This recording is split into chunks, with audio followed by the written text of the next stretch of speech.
সিআইডিকে phone করি। Hello. হ্যাঁ, আপনি বলুন। হ্যালো। মদনবাবু বলুন। মদনবাবু, কি হলো?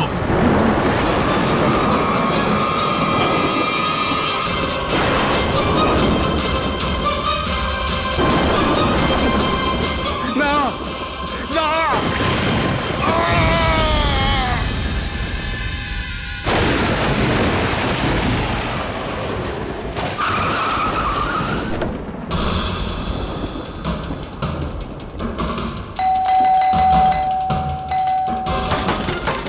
মদনবাবু, মদনবাবু, মদনবাবু, মদনবাবু,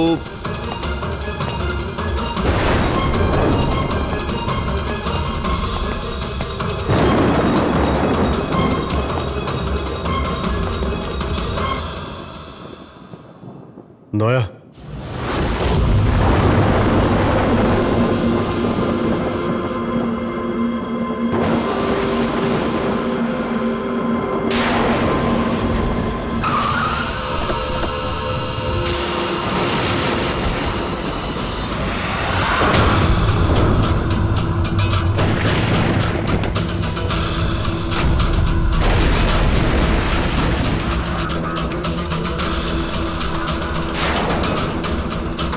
মদনবাবু, এই কে? এই কে এখানে?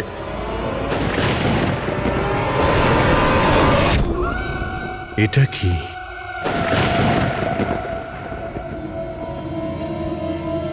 পুতুল?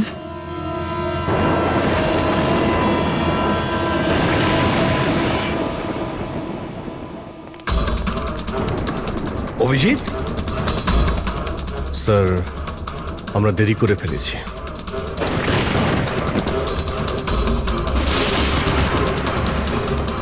মাই গড,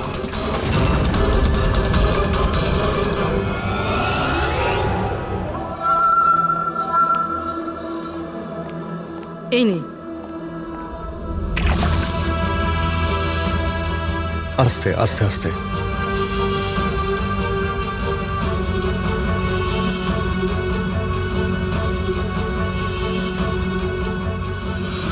মদন বাবু, আপনি ঠিক আছেন তো?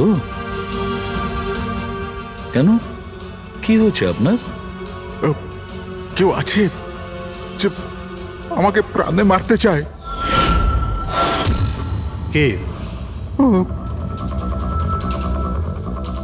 ও আবার আশেপাশেই আছে। আমাকে কখনো একলা ছাড়ে না। হয়তো এখনো আমাকে দেখছে, শুনছে। দেখুন মদন বাবু, একদম চিন্তা করবেন না, আপনার কিচ্ছু হবে না। আমরা আছি না? মদনবাবু, আপনি কার কথা বলছেন? কে কে আপনাকে বিরক্ত করছে? পুতুল, কাঠের পুতুল। কাঠের পুতুল? না মানে ওটা ওরকম নয়, যারা কথা বলতে পারে না, অন্যের ইশারায় নাচে। এই কাঠ পুতুলগুলো কথা বলে, কথা বলতে পারে, নিজেরা চলে চলে ফিরে বেড়ায়।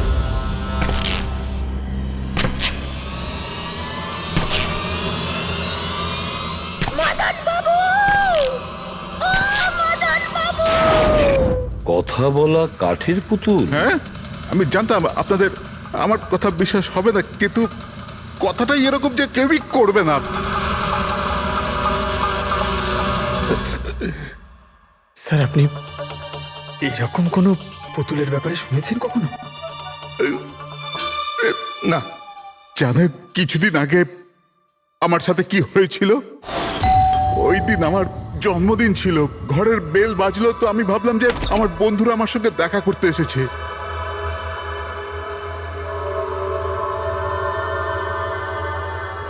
এত রাত্রে কে বেল বাজালো? অদ্ভুত তো।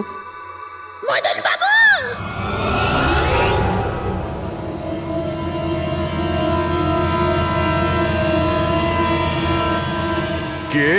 দেখতে পাচ্ছেন না? আমি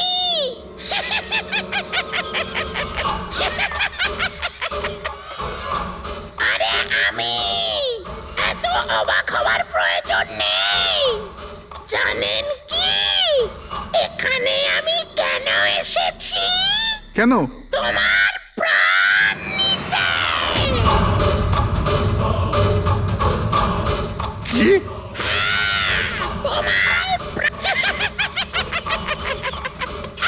রবি, কবিতা, তাড়াতাড়ি এদিকে আসো। কি হয়েছে দাদা? কে? এ এ পুতুলটা এটা বলছে যে এ আমার প্রাণ নিয়ে নেবে। কি? হ্যাঁ দাদা, এটা একটা নির্জীব পুতুল। হ্যাঁ, ওটাই তো। তো এটা আপনার প্রাণ কি করে নেবে? দাদা, তুমি আমাদের সাথে মজা করছো?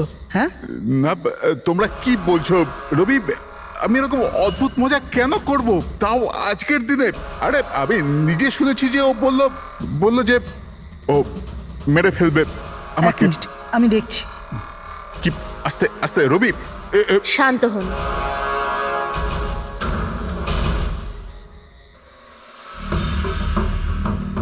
দাদা, মনে হচ্ছে তোমার সাথে কেউ মজা করেছে। এই কাঠের পুতুলের মধ্যে কেউ মনে হয় স্পিকার ফিট করেছে। চেক করো, হয়তো কোনো স্পিকার আছে।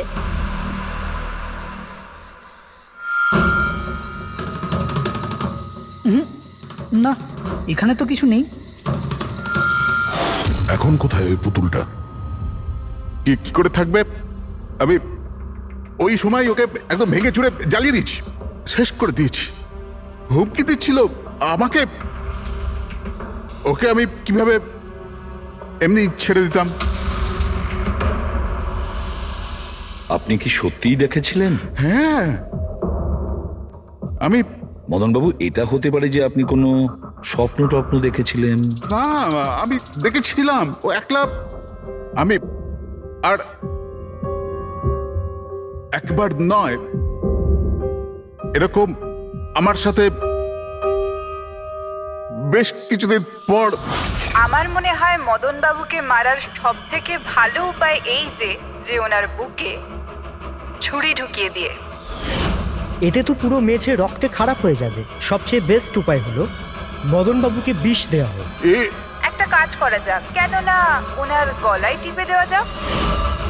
তো আপনি বলে দিন মদনবাবু, আপনি কিভাবে আপনার মৃত্যু হওয়া পছন্দ করেন? মদন বাবু, কোথায় যাচ্ছেন?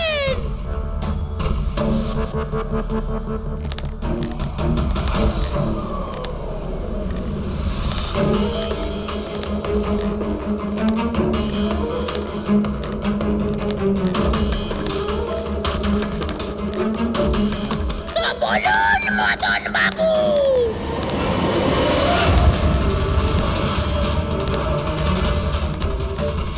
কিভাবে আপনি মরতে চান বলুন মদন বাবু।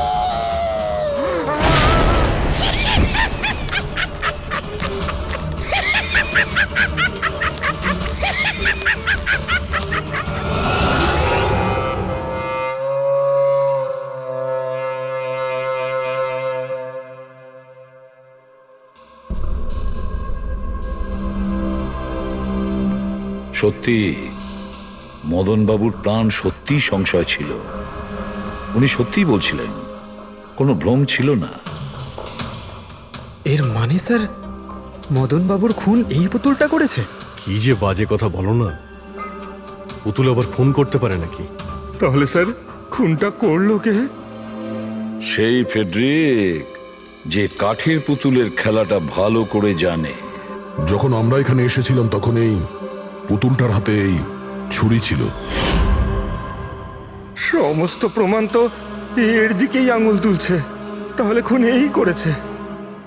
দাদা, দাদা, প্লিজ প্লিজ দাদা, স্যার এই পুতুলটা খুন করেনি। এক মিনিট, আপনারা কে?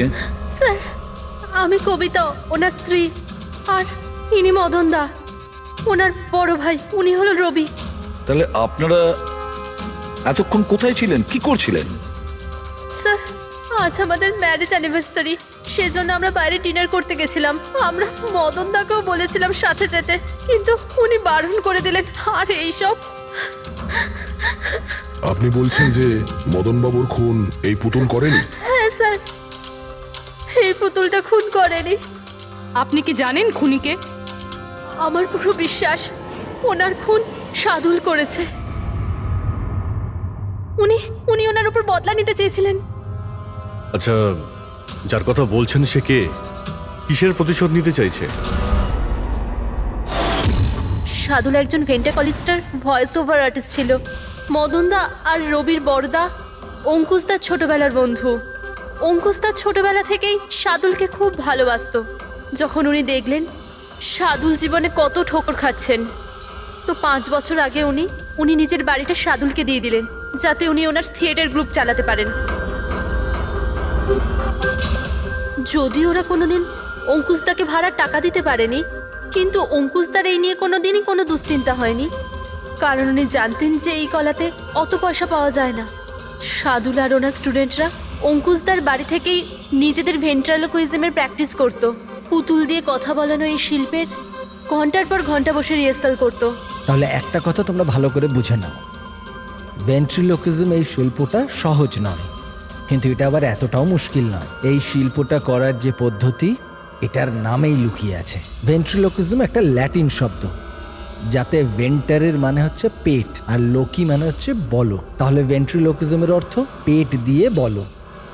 যেমন, হ্যালো বরুণ, কেমন আছো? তারপর একদিন অঙ্কুশদা মারা গেলেন, আর সব কিছু বদলে গেল। কারা? আরে আরে আরে আপনারা কি করছেন? আরে কি হলো? আপনারা কে? কি হয়েছে? আরে কি করছেন? কি করছেন? এরকম করছেন কেন আপনারা? আপনারা কারা?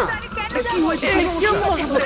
আরে আপনারা চাইছেনটা কি? আরে রবি, বলবন, কি হচ্ছে এখানে? কি হচ্ছে? এই যে এতদিন ধরে তোমরা বিনা পয়সার ফুটনি মারছিলে না, আজ থেকে বন্ধ হয়ে গেল। আমি এখানে কোনো ধর্মশালা খুলে রাখিনি। কিন্তু বলবন্ত, অঙ্কুশ তো বলেছিল যে... কে অঙ্কুশ? যে মরে গেছে, যে আর বেঁচে নেই, পৃথিবীতে আর নেই। এতদিন পর্যন্ত ওর পদ্ধতিতে চলেছো, আজ থেকে আমার পদ্ধতিতে চলতে হবে, বুঝতে পেরেছো? চলো জায়গা ফাঁকা করো। রবি, বোঝাও তোমার দাদাকে। ও কি বোঝাবে আমাকে? আমি বুঝতে পারি তো সবকিছু। আর যদি এখানে থাকতেই হয় তো ভাড়া দিতে হবে। ভাড়া? হ্যাঁ ভাড়া। কত ভাড়া দিতে হবে আমাদের? 4 লাখ। 4 লাখ?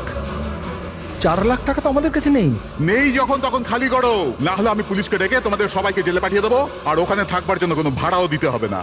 বলবন্ত, আমাদের কিছুটা সময় দাও, তাড়াতাড়ি আমরা কোথায় যাব? সময় টময় কিছু পাওয়া যাবে না, অনেক দেখেছি, অনেক হয়েছে তোমাদের তামাশা। চলো স্যার স্যার এরকম করবেন না প্লিজ স্যার, প্লিজ স্যার এরকম করবেন না আর স্যার, 1 মিনিট। যতদিন না তোমরা আজ পর্যন্ত ওর ভাড়া দিচ্ছ, এই যে তোমাদের জিনিসপত্র পড়ে আছে না, আর এগুলো কি, এই কাঠপুতুলগুলো, এগুলো সব আমার কাছে থাকবে। কিন্তু তুমি এই সমস্ত জিনিস নিয়ে নিলে আমরা ভাড়া কি করে দেব? ওসব আমি জানি না।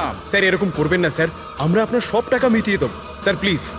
স্যার আপনার এগুলোকে নিষ্প্রাণ কাঠের পুতুল মনে হয়, কিন্তু আমাদের কাছে এগুলো প্রাণের সমান। ও ভাই ট্র্যাজেডি কিং, তোমার এই যে সব মেলোড্রামা আছে না, এগুলো আমার দাদা অঙ্কুশের সাথেই চলতো, আমার সাথে নয়। আর এই যে কি এ 4 লাখ টাকা রোজগার করে দেবে এই কাঠপুতুলগুলো। আরে 4 লাখ কি, 4,400 টাকাও রোজগার করে দিতে পারবেন এই কাঠপুতুলগুলো। জানো কেন? কারণ এই শিল্প শেষ হয়ে গেছে, জিরো। এই যে তোমাদের গুরু আছে না সাদুল, ওরই মতো কোনো কাজের নয়, লুজার, একজন লুজারও, বুঝলে? বেরো বেরো, এই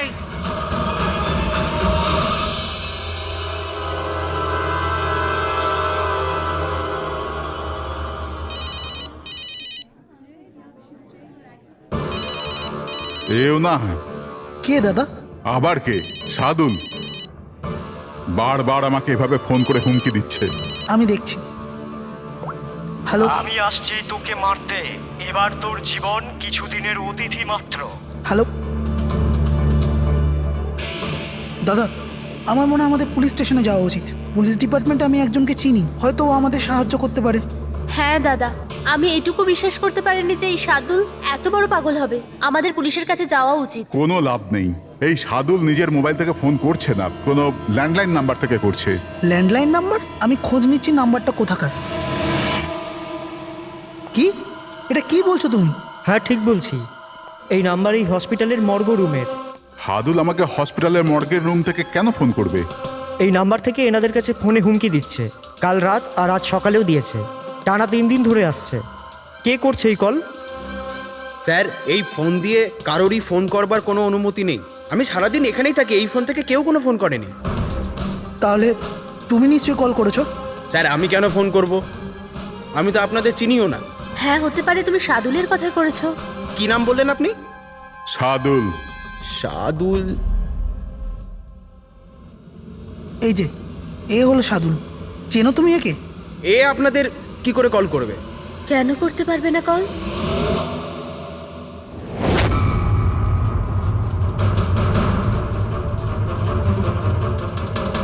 এ কিভাবে হয়ে গেল? সাদুল 3 দিন আগে ইনি মারা গেছেন, তাহলে ইনি ফোন কি করে করবেন?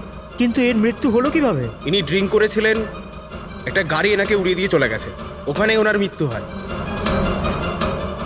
যদি ও এখানে মরে পড়ে আছে, তো আমাকে হুমকি দিয়ে ফোন কে করছে?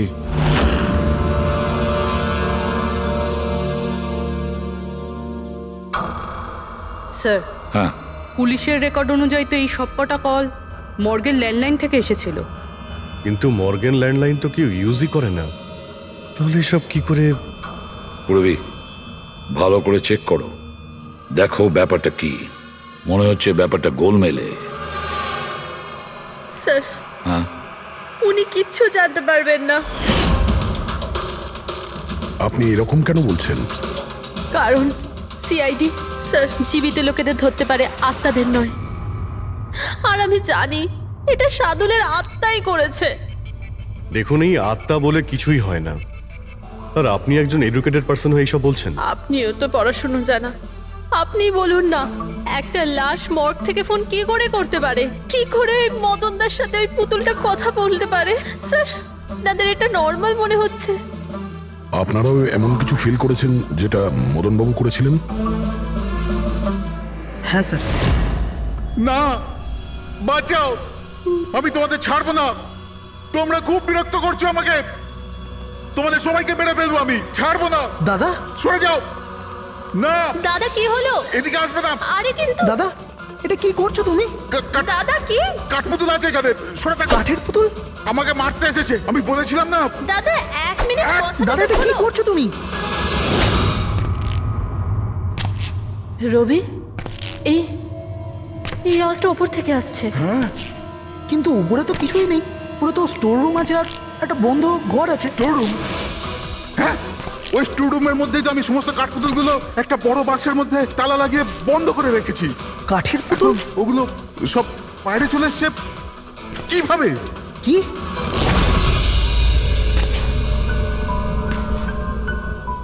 দাদা, তুমি তুমি ভয় পেও না, এসো উপরে এসো।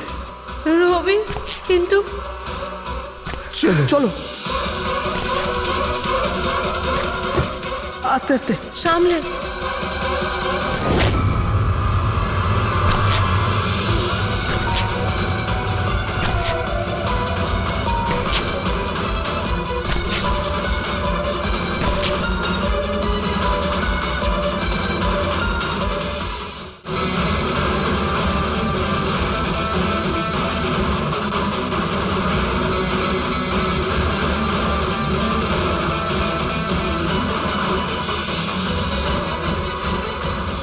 মদন বাবু, দাদা, আওয়াজ এই ঘর থেকে আসছে। হ্যাঁ, এসো।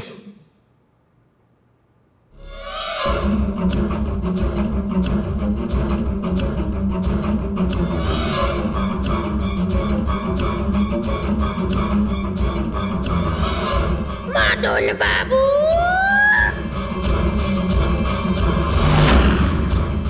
মদন বাবু, কেমন লাগলো আমার সাথে দেখা করে?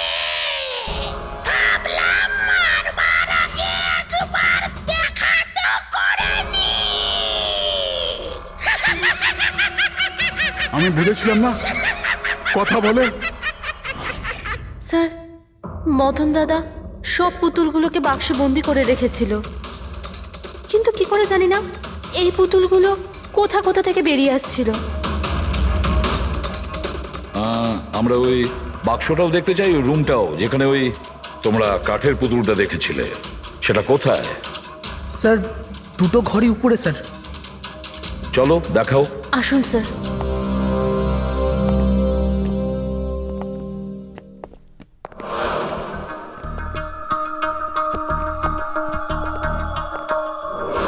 স্যার, পায়ের আওয়াজটা আমরা করিডোরে শুনেছিলাম, আর ওই পুতুলটা আমরা এখানে এখানে দেখেছিলাম স্যার।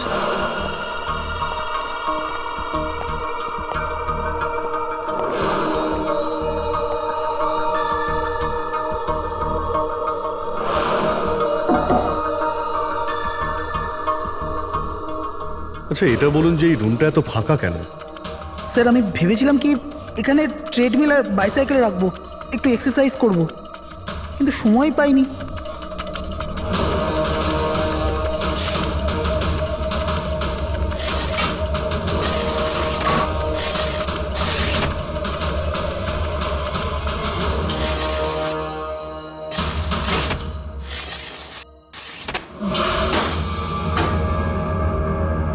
স্যার, এটা তো বন্ধই হচ্ছে না।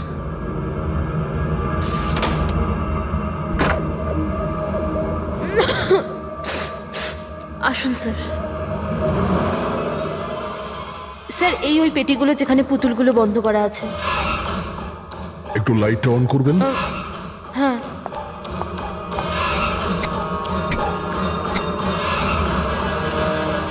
স্যার, এই ঘরটা অনেক দিন ধরে বন্ধ আছে, তো মনে হয় বাল্বটা খারাপ হয়ে গেছে।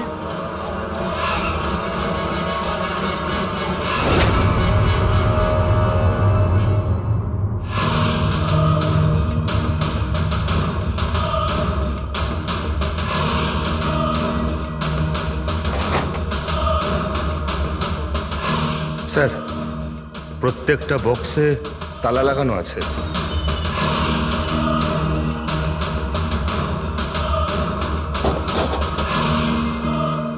কিন্তু এই তালাটা শক্তপোক্ত নয়, যে কেউ একে খুব সহজেই খুলতে পারে।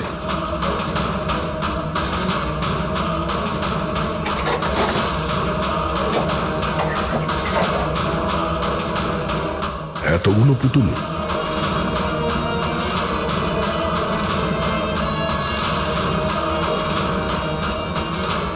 দেখি একটু, এতে কোনো মেকানিজম করা নাই তো? স্যার, আমি আপনাকে বলছি তো, এরা কথা বলে না। স্যার, নিশ্চয়ই সাদুলের আত্মা এসে এদের কথা বলায়। ভেতরে কোনো মেকানিজম কিন্তু কোনো স্পিকার তো নেই যার থেকে আওয়াজ আসবে। স্যার, উনি কিন্তু ঠিক কথাই বলছেন। না তো কোনো মেকানিজম আছে, না কোনো স্পিকার। কিন্তু তাহলে এই পুতুলগুলো কথা বলে কি করে?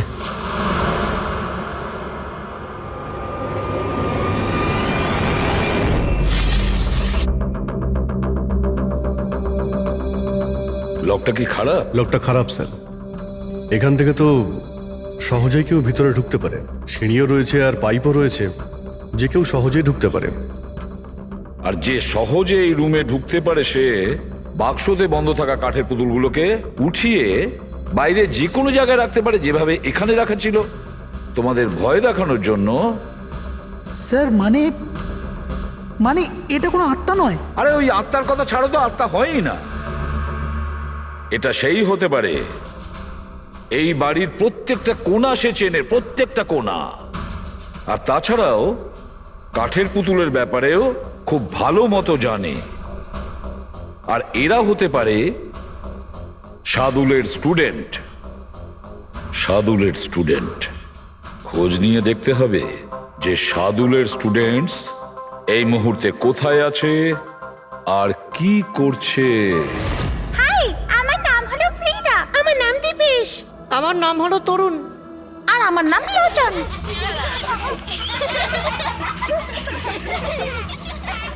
আজ আমি তোমাদের একটা দারুণ গল্প শোনাতে চলেছি। না, সবসময় কেন তুমি শোনাবে গল্প? আরে তুই তো আপত্তি কিসের? হ্যাঁ হ্যাঁ ফ্রিডা, তোমার সবসময় ভালো রোল প্রয়োজন পড়ে। হ্যাঁ দীপেশ, তুমি একদম ঠিক বলেছো। পরিশ্রম আমরা করি আর ফেমাস তুমি হয়ে যাও। তোমার পুতুলও তো সেই কথাই বলছে। স্যার বুঝতে পারছি না স্যার, এটা এই পুতুলগুলো কথা বলছে কি করে? আরে পঙ্কজ, এটা একটা আর্ট, ভয়েস চেঞ্জ করার আর্ট। এটাকে বলে ভেন্ট্রিকুলিজম। একদম। কথা তো এরাই বলছে, কিন্তু মনে হয় যেন এই আওয়াজ পুতুলের মুখ থেকে বেরোচ্ছে। কিন্তু স্যার এরা কোথায় কথা বলছে? আপনি দেখুন না, এদের তো ঠোঁটটা পর্যন্ত বন্ধ। দেখো আমি বলছি আমি বেস্ট। এটাই তো শিল্প পঙ্কজ, মুখ না খুলে এত পরিষ্কার কথা বলা। আওয়াজ এখানে এই পেট থেকে বেরোয়। ওই আত্মাও এদের মতো শিল্পীরই তৈরি করা। ওই পুতুলগুলো এই আর্টের দ্বারাই মদনবাবুর সঙ্গে কথা বলে, আর ওই নিউজ রিডারও।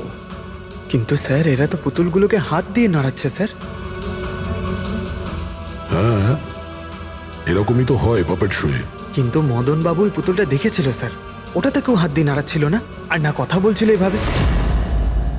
হ্যাঁ ঠিক আছে, হতে পারে কোনো মেকানিজম ফিট করেছিল ওই পুতুলে, যেটা কোনো রিমোট কন্ট্রোল দিয়ে অপারেট করা হতো। স্যার কিন্তু রবি বলছিল যে ওর ভেতর কিচ্ছু নেই, কিচ্ছু নেই। সাউন্ড মেকানিজম ছিল না, কিন্তু ওর মাথার ভেতরে কোনো মেকানিজম ছিল, যার কারণে ওর মাথা আর মুখটা নড়তো, যেটা হতে পারে রবি দেখেনি। এইরকম পুতুল তৈরি করা শার্দুল বা ওর কোনো স্টুডেন্টেরই কাজ হতে পারে, যে মদনবাবুর বাড়ির কোনা কোনা চেনে। এরা জানতে পারে ওই জানলার ব্যাপারে, যার লকটা ভাঙা ছিল। বাড়িতে ঢুকে প্রত্যেক জায়গায় পুতুল বসানো আর ওদের দিয়ে কথা বলা তো এদের বাঁ হাতের কাজ। কিন্তু স্যার মর্গ থেকে এরা কল কি করে করলো?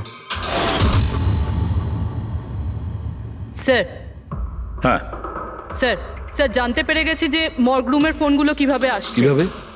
স্যার এর জন্য স্কুফিং সফটওয়্যার ব্যবহার করা হয়েছে। স্কুফিং সফটওয়্যার? সেটা আবার কি? স্যার এক্ষুনি বলছি।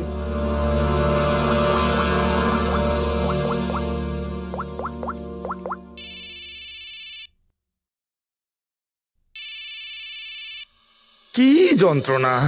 আমার ওয়াইফকে এখনই ফোন করতে হলো। হ্যাঁ স্যার, আমি কারেন্টের বিলটা দিতে না আবার ভুলে গেছি। মনে হয় লাইনটা কেটে দিয়ে গেছে। আমাকে বকবে বলেই ফোনটা করেছে। ফোনটা তোলা ঠিক হবে? ধরো, যাও তাড়াতাড়ি কথা বলে নাও। হ্যালো, হ্যাঁ আমি বাড়ি ফেরার সময় কারেন্টের বিলটা দিয়ে বাড়ি যাব। রেডি স্যার, এইবার কারেন্ট কেটেই যাবে। আরে পুরবি, তুমি ফোন করেছিলে? কিন্তু এটা তো আমার ওয়াইফের ফোন নাম্বার। পুরবি, এটা করলে কি করে? স্যার এটাই তো এই সফটওয়্যারের বিশেষত্ব। ফোন যেখান থেকেই করো, নাম্বার সেটাই দেখাবে যেটা আপনি চাইবেন। কিন্তু পুরবি, তুমি এই সফটওয়্যারটা পেলে কোথা থেকে? স্যার সাইবার ইউনিট থেকে নিয়েছি। আর স্যার এর সাহায্যে শুধু নাম্বারই নয়, বরং কোনো মানুষ তার লোকেশন পর্যন্ত ভুল বলতে পারে। ওরে বাবা রে! স্যার, ভীষণ বিপজ্জনক সফটওয়্যার কিন্তু। খুনি মর্গের নাম্বার এই জন্যই ব্যবহার করেছে যাতে আমরা ভাবি এই পুরো ব্যাপারটা সাদুলের আত্মা করেছে, সাদুলের আত্মার কাজ। আচ্ছা বাচ্চারা, তোমাদের সঙ্গে দেখা করে খুব ভালো লাগলো। পরের বার আবার দেখা হবে। বাই। সাবধানে যাও তোমরা। Bye bye bye bye. Bye. হ্যাঁ বলুন, কিভাবে আমি আপনাদের সাহায্য করতে পারি? হ্যাঁ, তোমরা সাহায্য না করলে আর কে করবে? আসলে আমরা এটাই জানতে চাই যে মদনবাবুকে ভয় দেখানোর প্ল্যান তোমাদের মধ্যে কে করেছিল? আমরা ঠিক বুঝলাম না। আচ্ছা, তোমরা কিছু বুঝতে পারলে না? হ্যাঁ, না স্যার। আমি বুঝতে পারলাম না। আমি নির্দোষ। খুব হাসি পেল। হ্যাঁ, একটা লোক মারা গেছে আর তোমাদের সবার হাসি পাচ্ছে। মৃত্যু? কার মৃত্যু? মদন বাবুর খুন হয়েছে ওনার। সিআইডি থেকে আসছি আমরা। সিআইডি? হ্যাঁ, সিআইডি। আর আমাদের সন্দেহের তালিকায় তোমরা সবাই আছো।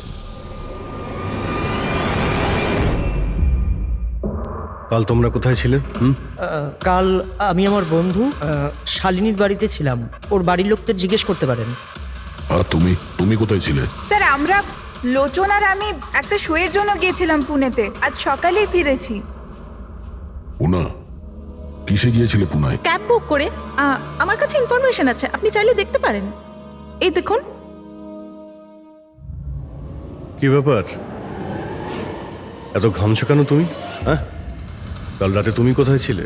স্যার ওই আমি বলছি, তুমি কাল রাতে মদনবাবুর বাড়িতে ছিলে কিনা? হ্যাঁ হ্যাঁ ছিলাম ওখানে, কিন্তু আমি কাউকে মারিনি। তাহলে ওখানে কি করতে গিয়েছিলে? হ্যাঁ স্যার, আমি তো শুধু মদনকে শিক্ষা দিতে চেয়েছিলাম। যেটাও সাদুল স্যারের সাথে করেছে, খুব খারাপ করেছে। আর হ্যাঁ, আমাদের মাঝে আজ যে সাদুল স্যার নেই তার একটাই কারণ, সে হচ্ছে মদন। ওনার জন্যই উনি মদ খাওয়া শুরু করেছিলেন আর সময়ের আগেই মারা গেলেন। তোমরা ভেবেছো খুনের বদলা খুন? না না স্যার, আমরা শুধু ওনাকে ভয় দেখাতে চেয়েছিলাম। গৌরবের প্ল্যান ছিল এটা। হ্যাঁ স্যার, গৌরবই কালকে রাতে আমাকে ফোন করে ডাকে ওই 11:30-12টার আশেপাশে, কিন্তু আমি একটু লেট হয়ে যাই আর 12:30টায় গিয়ে পৌঁছাই।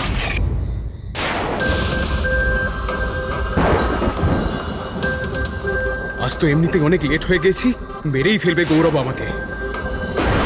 চলে গেছে হয়তো ভিতরে, এবার ওকে ইশারা কি করে করবো?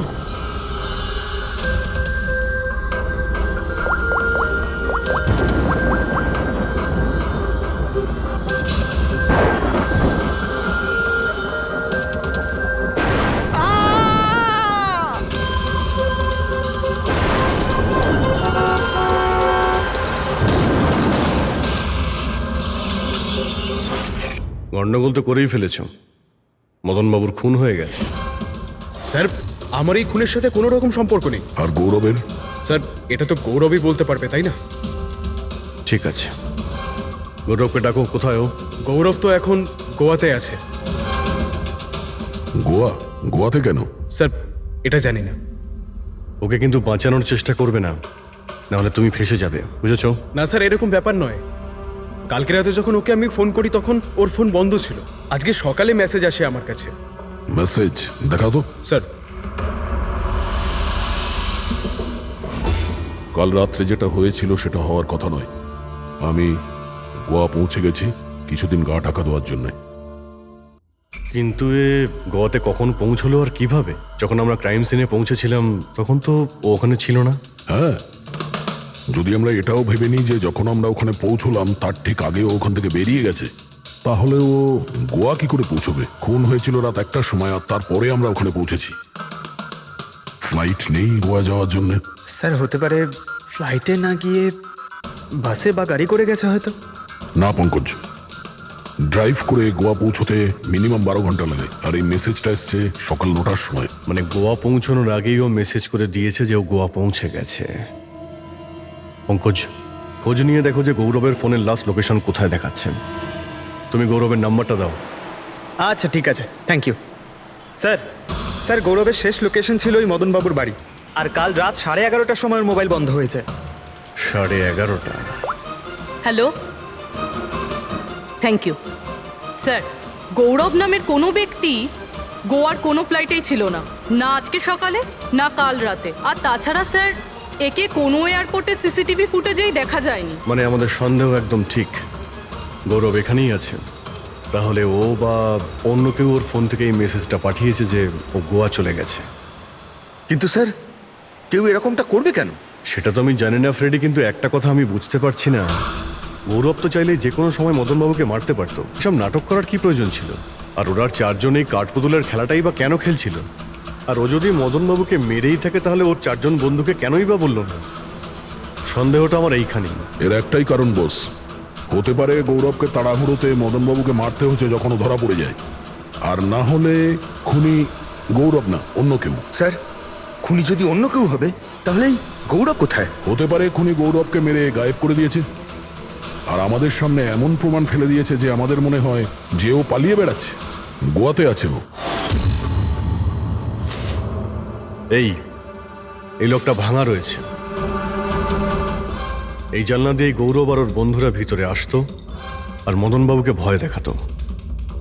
আর এই গৌরব কাল রাতে এখানে এসেছিল, তারপর থেকেই গায়েব হয়ে গেছে। তাহলে হতে পারে ওর সঙ্গে যা হয়েছে এখানেই হয়েছে। কিন্তু ওর সাথে যদি এখানে কিছু হয়ে থাকে তাহলে কিছু না কিছু তো ট্রেসেস পাওয়া উচিত। তাহলে একবার টেস্ট করে দেখা যাক। রবি, স্যার,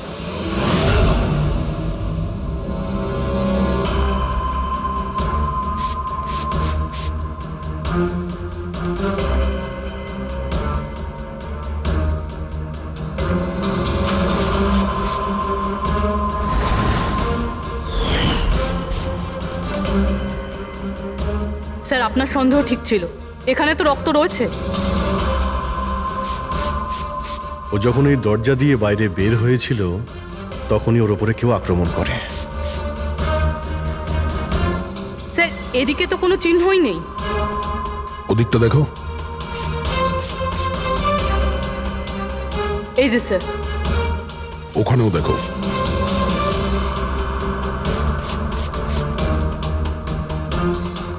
ও, তার মানে হামলা করার পর গৌরবকে টেনে হিচড়ে স্টোর রুমের কাছে নিয়ে আসা হয়েছে।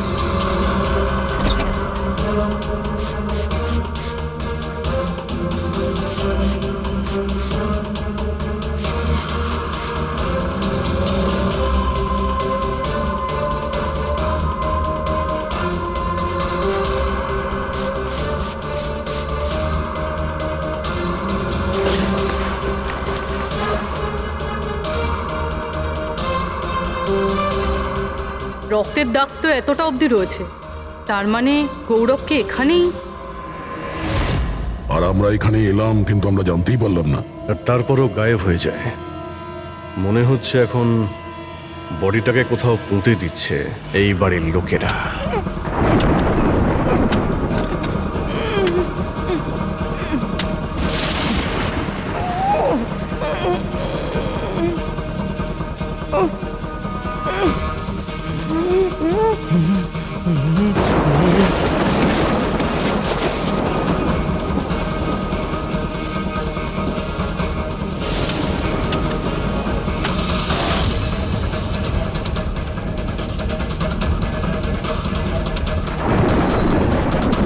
সিআইডি?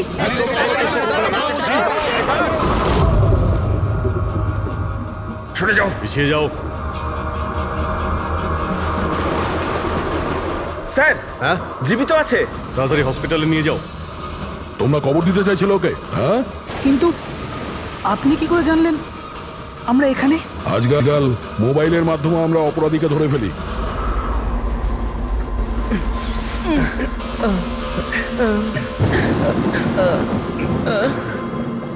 চলো তাড়াতাড়ি নিয়ে যাও ওকে। চলে এসো।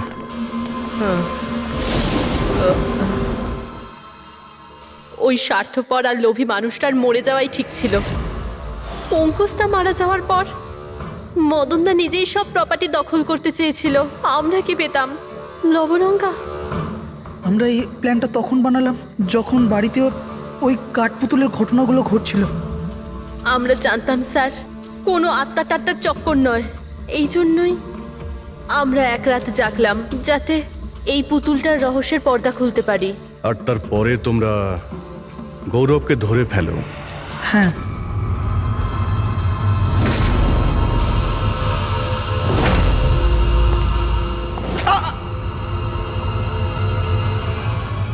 গৌরবের থেকে সব সত্যিটা জানার পর আমরা ভাবলাম যে ওর ওই কাঠপুতুলের খেলার সুযোগ নিয়ে আমরা আমরা মদন দাদাকে মারতে পারি। আর সেই কারণে গৌরবের ওপর হামলা করে ওকে বাক্সে ঢুকিয়ে দিয়েছো, আর তারপর মদনবাবুকে খুন করে আমাদের বোকা বানাতে চেষ্টা করেছো।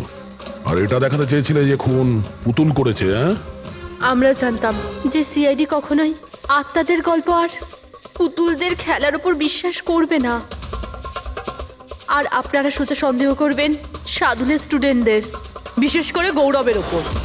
আর আমাদের মিসলিড করার জন্য গোয়ার ওই মেসেজ পাঠিয়ে দিলে। হ্যাঁ, আমরা ভেবেছিলাম যে আপনারা সারা জীবন ধরে গৌরবকে এখানে ওখানে খুঁজতে থাকবেন, আর আমরা ওকে মেরে এখানে পুঁতে দেবো।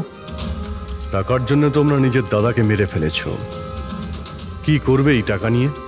আর না এখন এই টাকা তোমাদের জেলে যাওয়ার থেকে বাঁচাতে পারবে, আর না ফাঁসির দড়ি থেকে।